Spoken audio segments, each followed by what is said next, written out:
저희들에게 주시는 하나님 말씀은 사도행전 2장 29절에서 32절까지 말씀입니다. 한 절씩 교독하겠습니다. 형제들아, 내가 조상 다윗에 대하여 담대히 말할 수 있노니 다윗이 죽어 장사되어 그의 묘가 오늘까지 우리 중에 있도다. 그는 선지자라. 하나님이 이미 맹세하사 그 자손 중에서 한 사람을 그 위에 앉게 하리라 하심을 알고 미리 본 고로 그리스도의 부활을 말하되 그가 음부에 버림이 되지 않고 그의 육신이 썩음을 당하지 아니하시리라 하더니 이 예수를 하나님이 살리신지라. 우리가 다 이 일의 증인이로다. 아멘. 샬롬. 그 두려운 죽음과 사망을 이기시고 부활하신 예수님의 위대한 승리가, 또 사랑이, 평화가 이곳에 모인 우리 모든 성도들 여러분들 삶 속에 함께 하시기를 주님의 이름으로 축복합니다. 주위 분들과 함께 웃으시면서 참 잘 오셨습니다. 부활하신 예수님 승리하셨습니다. 왜 이렇게 인사를 좀 나눌까요? 옆으로 돌아보면서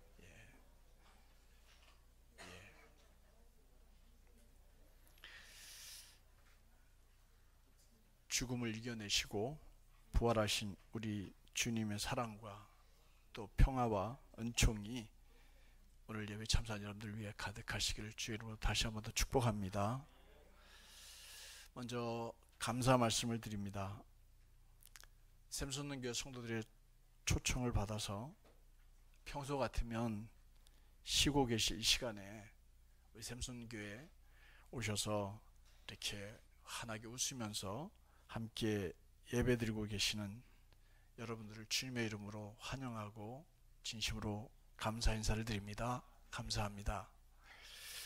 그리고 지난 사순절부터 시작해서 함께 우리 마음 모아서 새가족 초청잔치를 한번 벌리고 전도운동도 해보자 하고 이 일을 시작했는데, 이 일에 참여해 주신 우리 샘솟는교회 가족들에게도 진심으로 감사드립니다.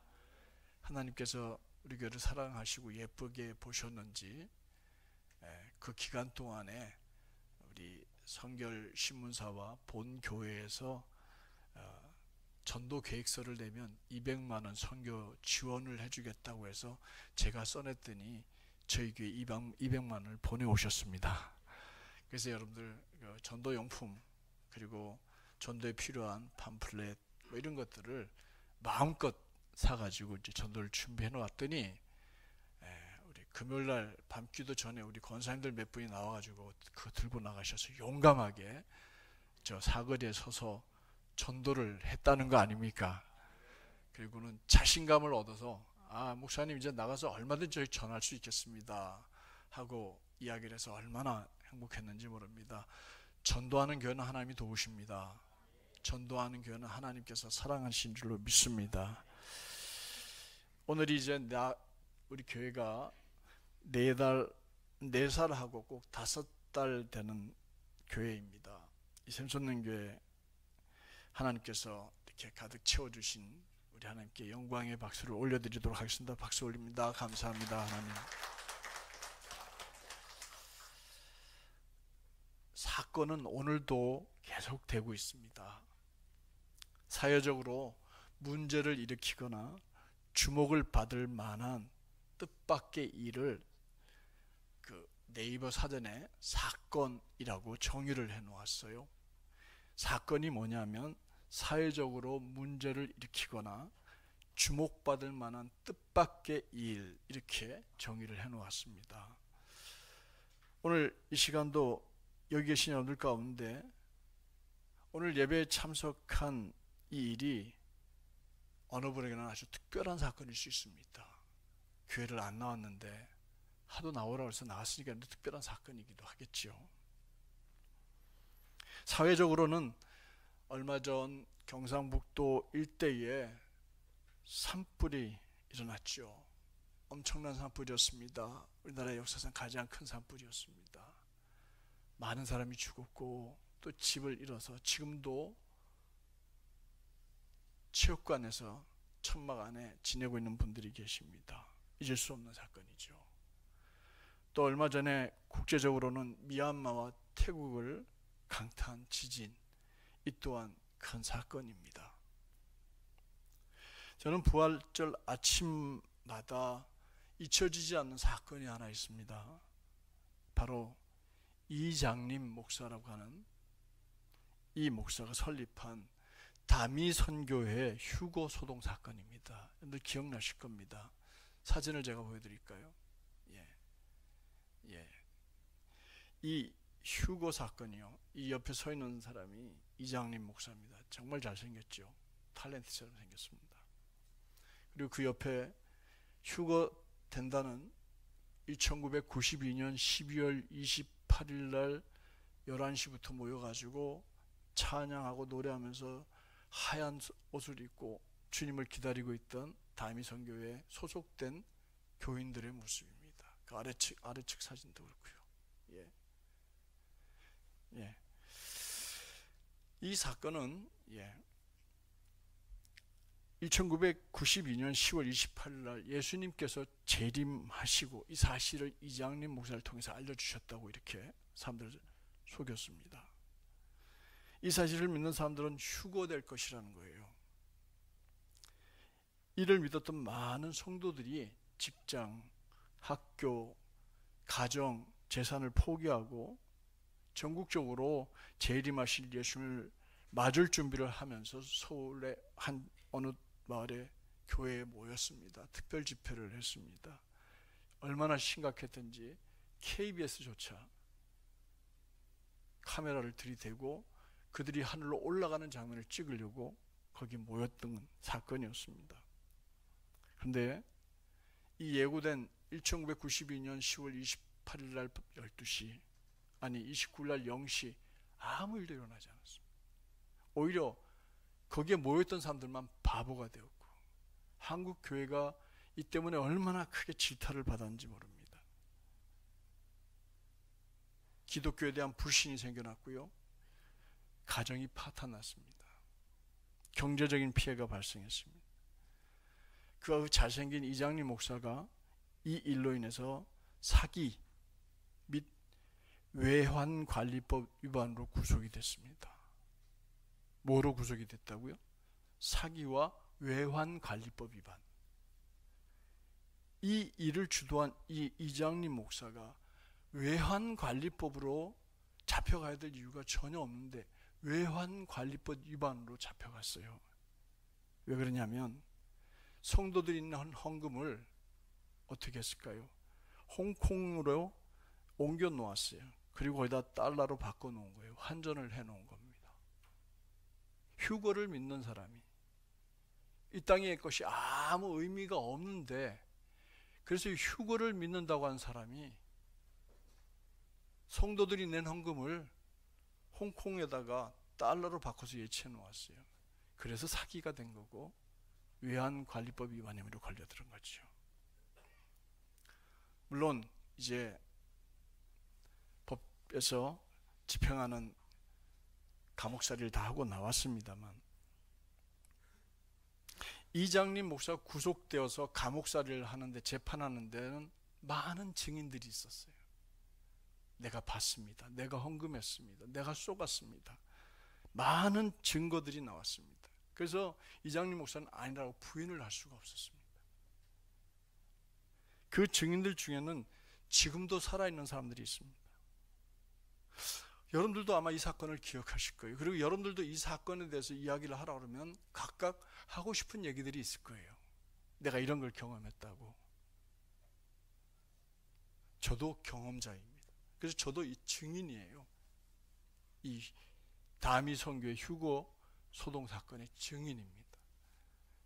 당시 저는 청원군 부용면 저산리, 돼지저자를 써서 멧돼지가 나오는 산에 있는 동네 저산리에서 담임 전도사로 일하고 있었습니다.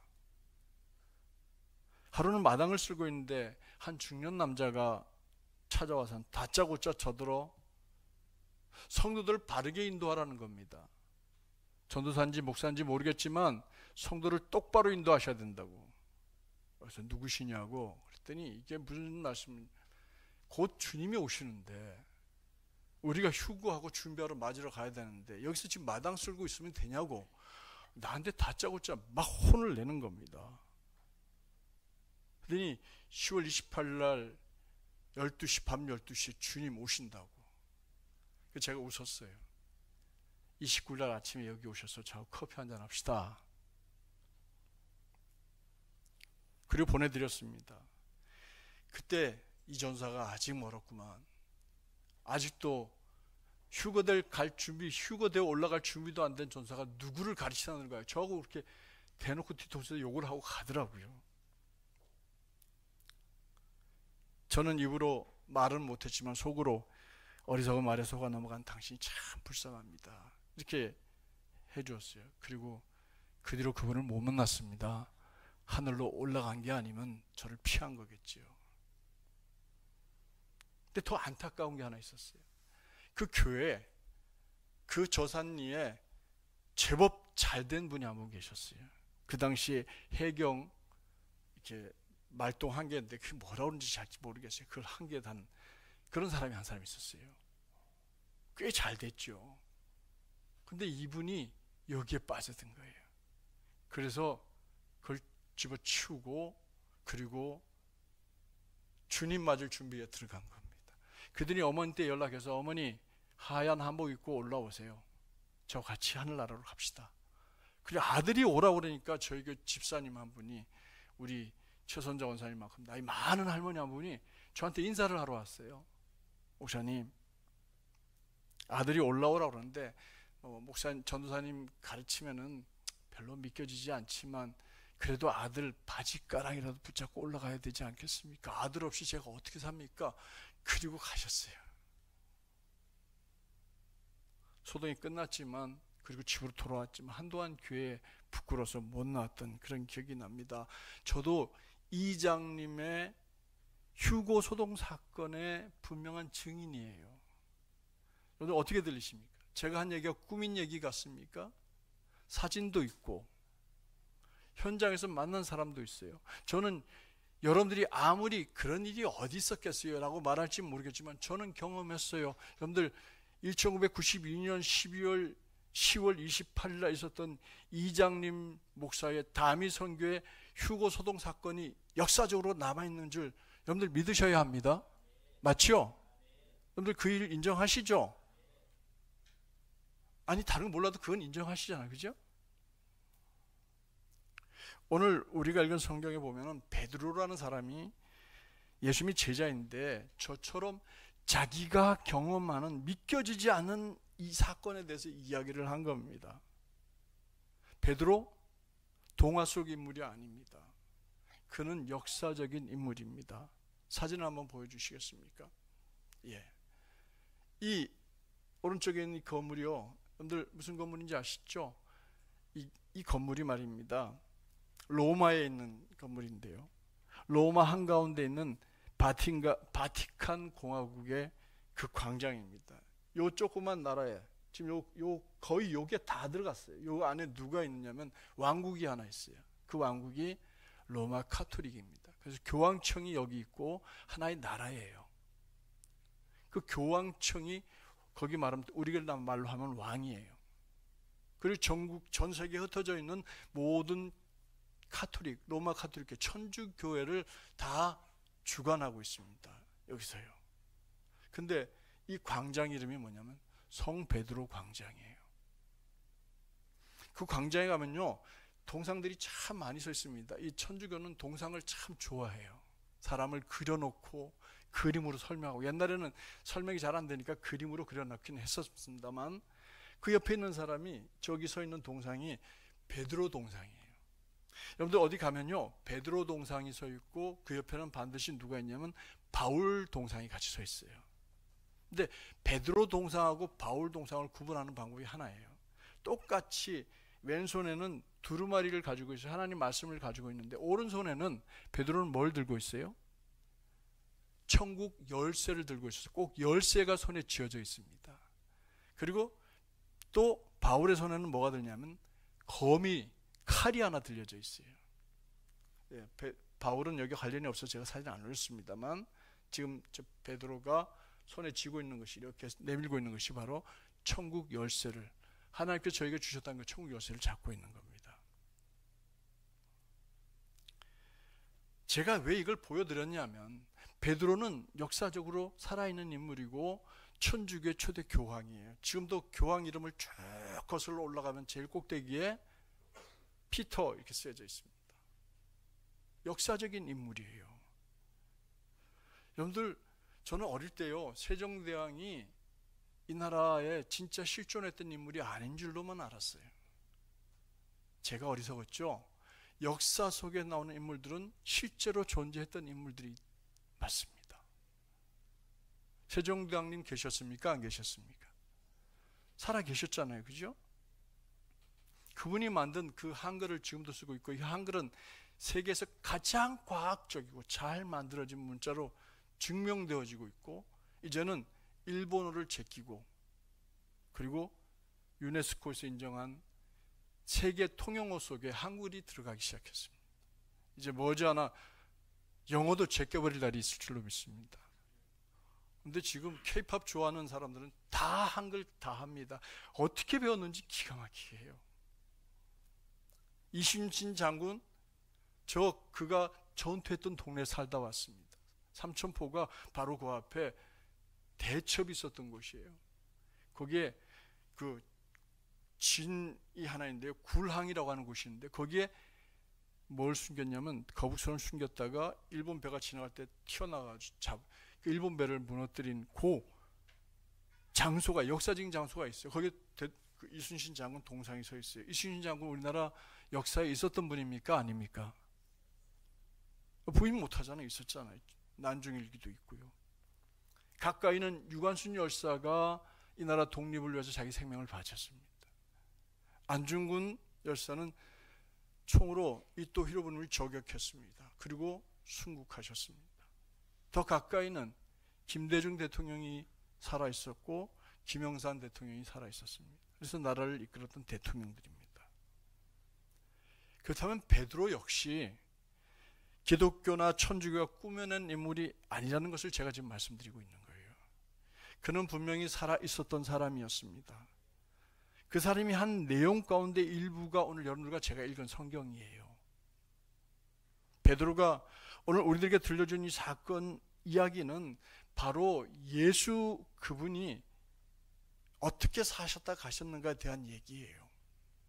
마치 제가 오늘 여러분들이 다 아는 다미 선교의 휴고 소동 사건과 이장림 목사라는 그 사기꾼 이야기를 이야기한 것을 듣고 여러분들이 아 맞아 그런 일이 있었어 인정하듯이, 베드로는 지금 이 땅에 와서 33년을 사시다가 십자가에 못 박혀 죽으시고 다시 살아나신 믿겨지지 않는 일의 주인공에 대해서 저희 베드로가 지금 이야기를 하고 있는 겁니다. 제가 여러분들에게 다미 선교 이야기를 하듯이 말입니다. 베드로는 마치 제가 우리나라에 실존했던 세종대왕, 이순신 장군, 유관순 열사, 안중근 열사 같은 역사적인 인물의 이름을 거론했듯이 베드로도 또 한 사람의 이름을 거명하고 들어오는데 누구냐면 다윗이라는 인물이에요. 이 다윗 이스라엘 역사의 실존 인물입니다. 본문 29절 말씀을 최근 번역한 여러분들 기회가 되면 이 성경을 사보시면 좋겠는데, 새 한글 성경이라는 것이 성서 공회에서 공식적으로 이제 발간을 해서 발간 예배를 드렸어요. 가장 최근에 가장 원어에 가깝게 발간한 성경이에요. 요즘 언어로. 그러니까 그 성경을 읽으면 굉장히 요즘 말로 편안하게 잘 이해될 수 있게 써놓았어요. 거기 29절 말씀을 그 새 한글 번역 성경으로 우리 같이 한번 읽어보도록 할까요? 다 같이 읽어보겠습니다. 예. 29절 말씀입니다. 예. 아닙니다. 11번입니다. 없나요? 예. 제가 읽어드릴까요?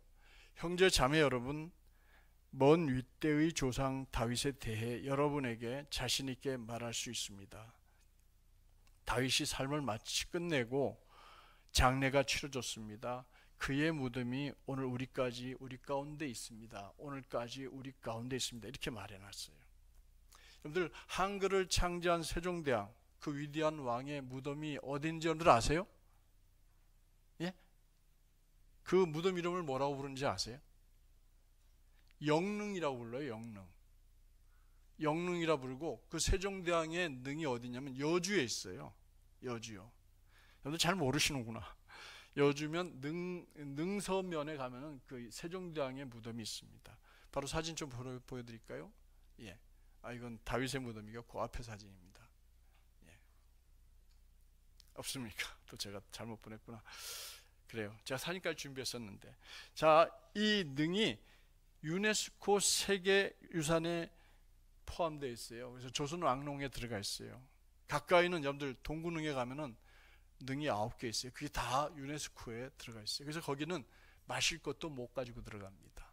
커피도 안 됩니다. 물도 들고 다니면서 못 먹게 해요. 실제 살았던 인물이라는 뜻이지요. 마찬가지로 예루살렘에 가면요, 다윗의 무덤이 있습니다. 제가 그걸 다녀와 봤습니다. 예, 다윗의 무덤, 아까 3개 사진 보시죠. 이게 다윗의 무덤에 들어가는 문이고요. 저기가 그 문을 들어가서 또 문이 하나 더 있는데, 그 무덤은 문은 조그만해요. 그래서 다 거기에 어떻게 들어가야 돼요? 고개를 숙여야만 들어갈 수 있어요. 위대한 왕 무덤에 들어가니까 다 고개 숙이고 들어와라. 그래서 문이 정말 조그맣습니다. 한 사람 들어갔다 나올 정도 좁아요. 거기 들어가면 저쪽 옆에 여자분이 앉아있는 그 앞에 있는 것이 다윗의 무덤이에요. 물론 가묘입니다. 다윗이 살았다는 거예요. 다윗이 살아있었던 존재라는 거죠. 이 다윗에 대해서 이스라엘 사람들은 절대적인 지지와 신뢰를 보내고 있습니다. 왜냐하면 그는 이스라엘 역사상 유일하게 통일왕국을 완성한 사람이에요. 가장 큰 영토를 다스렸던 사람이에요. 이스라엘 사람들이 가장 위대하게 생각하는 왕이 누구냐? 다윗 왕이에요. 그래서 이스라엘 국기 있죠. 흰색 바탕에 파란 줄이 그려져 있고 그 위에 별이 만들어져 있는 그림 보셨을 거예요. 근데 그 이스라엘 국기 가운데 그 별, 가운데 있는 별을 뭐라고 부르냐면 The Star of David, 다윗의 별이라는 거예요. 그래서 이스라엘 사람들은 모이기만 하면 그 국기를 바라보면서 다윗이 이루었던 왕국을 다시 회복하자. 그래서 지금 하마스와 전쟁을 벌이고 있고, 자기들 바라면 하마스를 다 밀어내고 거기를 온전히 이스라엘 땅으로 만들고 싶은 거예요. 그래서 지난번에 납치 사건으로 해서 계속 지금 밀어붙이고 있는 거죠. 그런데 이스라엘 백성들은 이 다윗을 뭐라고 생각하냐면 위대한 선지자라고 생각합니다. 그는 많은 시를 지어서 노래를 만들어 불렀습니다. 그 가운데 하나가 여러분들이 잘 아는 여호와는 나의 목자시니 내게 부족함이 없으리라. 그 노래도 다윗이 지은 노래예요. 이 많은 시 속에 하나님과 역사를 담아서 노래를 불렀어요. 심지어 온 세상을 다스릴 위대한 왕에 대한 예언도 거기에 담아놓았어요. 다윗이 선지자이기 때문에 앞으로 있을 일에 대해서 미리 내다봤던 겁니다. 그 멀리 내다봤는데 자기 후손 중에 누가 있느냐면 위대한 왕이 온다는 거예요. 근데 그 왕은 이상하게도 남다르다는 거죠. 그래서 사무엘 하 23장 2절을 새한글 성경을 읽어보면 이렇게 되어 있습니다. 시작. 하나님의 영이 내 안에서 말씀하셨다. 그 말씀 내 혀에 있다. 이게 다윗의 노래 가운데 한 구절이에요. 다윗이 이렇게 노래를 했단 말입니다. 뭐라고요? 하나님의 영이 내 안에 있다고. 그분 말씀이 내 혀에 있다고. 이렇게 노래한 이 다윗은요, 이스라엘 사람들은 다윗을 왕으로 하지만 선지자로 노래를 불렀어요. 그래서 베드로는 그 다윗이 언급한 예언을 지금 증거로 내놓고 있는 겁니다. 제가 사진을 증거로 내놓고 있듯이. 무슨 뜻인지 아시겠죠? 그 부활하신 예수님에 대한 이야기를 다윗도 얘기했다. 그 위대한 왕도 얘기를 했다. 이러면서 본문 30절에 다윗이 그 얘기를 한 것에 대해서 얘기를 합니다. 읽어보도록 할까요? 30절. 그런데 다윗은 예언자여서 자기 몸에서 난 자식 가운데 한 명을 임금 자리에 앉혀 주시기로 하나님이 자기에게 단단히 맹세하신 것을 알고 있었던 것입니다. 이건 솔로몬이 이제 자기 아들로 왕이 오른다는 거예요. 근데 그 후대에 대해서 31절에 이렇게 얘기를 합니다. 자, 다시 봅니다. 그래서 다윗은 앞니를 내다보고서 그리스도의 부활을 두고 이렇게 말했던 것입니다. 그리스도를 하데스로 내려가도록 내버려두지 않았고 그분의 살은 썩음을 겪지도 않았다, 이렇게 얘기했어요. 여기서 하데스라는 말, 이 말은 지옥 음부를 말합니다. 다윗은 하나님께서 십자가에 달려 죽으신 예수 그리스도의 영혼이 음부에 내려가도록 방치해두지 않았다고 그랬어요. 내려간 적이 없어요. 그리고 무덤 속에 누워있던 육신의 그 몸이 썩어서 냄새나, 이틀만 지나면 냄새나는 그 육신이 뭐하지 않았다고요? 썩지 않았다고 그랬습니다. 이렇게 노래를 불렀어요. 그러면서 베드로는 시장에 있는 사람들과 오늘 여기 앉아있는 여러분들과 저에게 담대하게 외칩니다. 32절 말씀 읽어보도록 하겠습니다. 시작. 이 예수님을 하나님이 일으켜 살리셨습니다.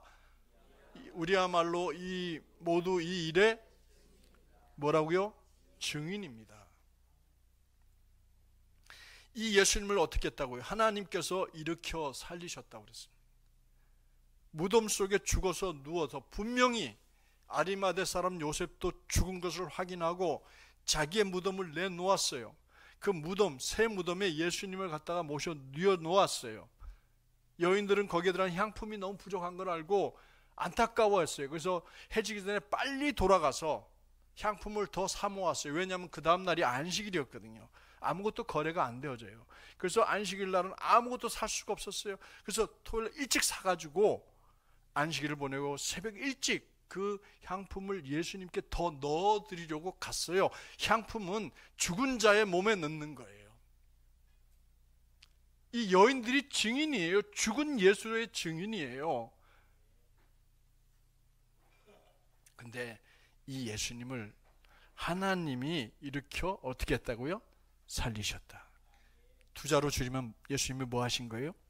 부활하셨습니다. 할렐루야. 예수님이 부활하셨다는 거예요. 그래서 베드로는 내가 이 일에 뭐라고 그랬어요? 증인이라고. 이장림 목사 그 사기꾼 휴거 소동 사건의 증인이 접니다. 물론 직접 보지는 않았지만 거기에 관련된 사람들은 내가 알고 있습니다. 나 증인으로 부르면 갈 수 있어요. 증인으로 부르면 갈 수 있어요. 똑똑히 경험했기 때문이에요. 내가 아는 그 권사 집사님이 그때 그렇게 저한테 마지막 인사를 하고 올라가던 장면이 지금도 기억이 납니다. 저 자신 있게 얘기할 수 있어요. 목사님 저처럼 똑같이 베드로도 내가 경험했어요. 그 예수와 3년 동안 내가 같이 먹고 자고 했어요. 그가 죽는 자리에 내가 있었어요. 그가 분명히 십자가에서 운명하는 걸 봤어요. 죽은 그를 끄집어 내리는 걸 봤어요. 그를 무덤에다 옮기는 것도 봤어요. 근데 그 예수님을 하나님이 다시 살리셨습니다. 제가 이 일의 증인입니다. 이렇게 얘기하는 거예요. 여기서 우리야말로 이렇게 말하는 우리는 예수님의 12 제자들과 또 향품을 넣어주려고 달려갔던 여인들과 또 500여 명이 넘는 사람들이 예수님의 부활을 다 믿고 있었고 알고 있었던 겁니다. 여러분들이 잘 알고 있는 사도 바울, 아까 얘기했죠? 칼을 손에 들고 있는 동상을 보면 아, 바울 동상이구나 이렇게 생각하시면 되는데 바울도 부활하신 예수님을 만났습니다. 바울이 우리들에게 이렇게 전하고 있어요. 고린도전서 15장 3절부터 8절 말씀 한번 같이 읽어보도록 할까요? 좀 긴데도 같이 또박또박 한번 읽어보겠습니다. 나도 전해받은 것을 내가 여러분에게 최우선으로 전해드렸으니까요. 그리스도께서 우리 죄를 위하여 성경대로 죽으셨다는 것과 그분이 무덤에 모셔졌다는 것과 3일째 날에 성경대로 일으킴 받아 살아나셨다는 것과 게바에게 나타나 보이셨고 다음으로 12에게 나타나 보이셨다는 것을 말입니다. 그런 다음에 계속 읽어봅니다. 그런 다음으로 그리스도께서 500명이 넘는 형제 자매들에게 한꺼번에 나타나 보이셨습니다. 그들 가운데 대부분이 지금까지 살아남아 있습니다. 더러는 잠들기도 했지만요. 그런 다음으로 야고보에게 나타나 보이셨고 그 다음으로 모든 사도들에게 나타나 보이셨습니다. 그런데 맨 나중에 이런 둥이나 다름없는 나에게도 나타나 보이셨습니다. 그 나타나 보인 장소가 어디예요? 다메섹으로 가는 길이었어요. 그 노상이었어요. 이 구절에서 부활하신 예수님을 만난 모든 사람들이 다 언급되어 있었고 그들이 바로 예수님을 만났기 때문에 그들은 예수 부활에 뭐가 된 거예요? 증인들이 된 겁니다. 사랑하는 성도 여러분, 예수님 살아나셨습니다. 여러분들이 그걸 믿는 사람이 어디 있어요 요즘에? 아니요, 살아나셨습니다. 이장님 목사를 내가 알고 경험했듯이, 분명히 알고 경험했듯이 베드로는 예수님을 경험한 사람이에요. 그를 만났고 부활하신 예수님을 만났고 부활하신 예수님이 그에게 맡겨진 일 따라 행하다 보니까 이 땅에 교회가 세워진 거예요. 설교를 마칠게요. 제가 여러분들에게 전한 것은 제가 전해받은 겁니다. 베드로와 12 제자들과 500여 형제 자매들이 분명히 자기 눈으로 본 것, 그걸 다른 사람에게 전했고요. 이것이 유럽으로 건너갔어요. 유럽에서 이것이 어디로 갔어요? 미국으로 갔어요. 미국에서 이게 어디로 왔어요? 동양으로 왔어요. 아니, 일본으로 건너왔어요. 일본에 한국 사람 두 청년이, 김상준, 정민환 두 사람이 그 일본에 만들어진 성서학원에 가서 공부를 했어요. 그리고 그들이 너무 좋아가지고 부활하신 예수님을 알게 되어가지고 그 복음을 들고 한국으로 왔어요. 그리고 종로구 영곡동에서 뒤에다가는 북을 매달고 발에다가는 뭘 묶었을까요? 쨍쨍 하는 이 챔버린을 묶고, 챔버린이라고 그래 맞아요? 그거 묶고, 그리고 자 한 발짝 탕 그러면서 북치고 짱 이것도 하고 이러면 돌아다니면서 예수 믿으세요, 예수 믿으세요 돌아다녔어요. 영곡동 일대를요. 그거 보고 야, 저 예수가 뭔데 저 사람 저렇게 미치게 만들어놨지? 가봐야 되겠다. 그 어디 가면 돼요? 예, 어디 교회 가세요. 그리고 보내줬는데, 아이 우리도 이렇게 전도했으니까 우리 같이 한번 모여서 예배 드립시다. 이렇게 해가지고 시작된 게 기독교 대한성결교회가 된 거예요. 이 여러분들 여기 앉아 있는 거예요. 저는 그 일의 증인입니다. 대한민국 기독교 대한성결교회 역사책에 기록되어 있어요. 이 얘기가요. 부활하신, 그래서 죽지 않고 살아계시는 예수님이십니다. 믿으시기 바랍니다. 믿으셔야 합니다. 그를 믿는 사람에게 하나님 약속하셨어요. 죽지 않고 영원한 영생을 얻어서 하나님 나라에서 영원하도록 살게 될 것이다 라고 말했습니다. 저 한 번만 쳐다봐 주실래요? 제가 이장님 목사보다 못생겼지만 뺀질뺀질해가지고 꼭 속여먹기 딱 좋게 생긴 사람입니까?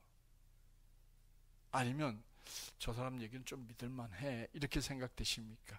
강요는 하지 않겠습니다. 저를 믿으신다면 영원한 삶에 여러분들의 삶을, 남은 삶을 던져보십시오. 형식적으로 예수 믿지 말고 진짜 예수 믿어보십시오.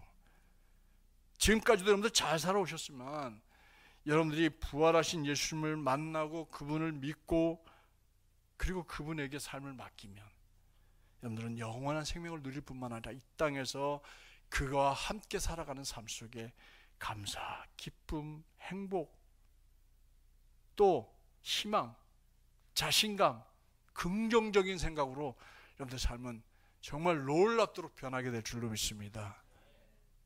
예수 믿으시기 바랍니다. 기도하겠습니다. 사랑의 주님, 감사합니다. 이 시간 저희들이 사랑하는 분들을 초청하고 또 초대를 받아서 이렇게 예배당에 앉아 앉아서 박상진 목사가 내가 이 일의 증인입니다 하는 말씀을 귀 기울여 들었습니다. 주님이 주신 말씀인 줄로 믿습니다. 이장림 목사 사건이 사진으로도 남아있고 역사로도 기록되어 있기에 우리는 그 사실을 분명히 믿고 있습니다. 이와 마찬가지로 베드로도 그 예수님을 경험했고 부활하신 것을 경험했는데 오늘 많은 사람들이 이 이야기를 신화로 듣고 있고 믿지 않습니다. 그래서 삶이 변하지 않습니다. 주님, 여기 혹 아직 예수를 알지 못하는 분들이 계십니까? 믿지 않고 있는 분들이 있습니까?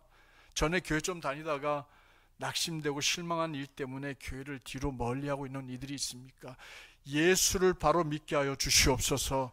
부활하신 예수님을 믿으면 지옥 가지 않고 하늘나라에서 영생을 누리며 살 수 있다는 것을 믿게 하여 주시옵소서. 그래야 삶을 주님께 맡기고 매일매일 찬송과 찬양과 기쁜 노래 가운데 예수님 손 붙잡고 남은 삶을 정말 예수 잘 믿는 행복한 사람으로 살아갈 수 있도록 저희들에게 변화를 허락하여 주시옵소서. 예수님 이름으로 기도드립니다. 아멘.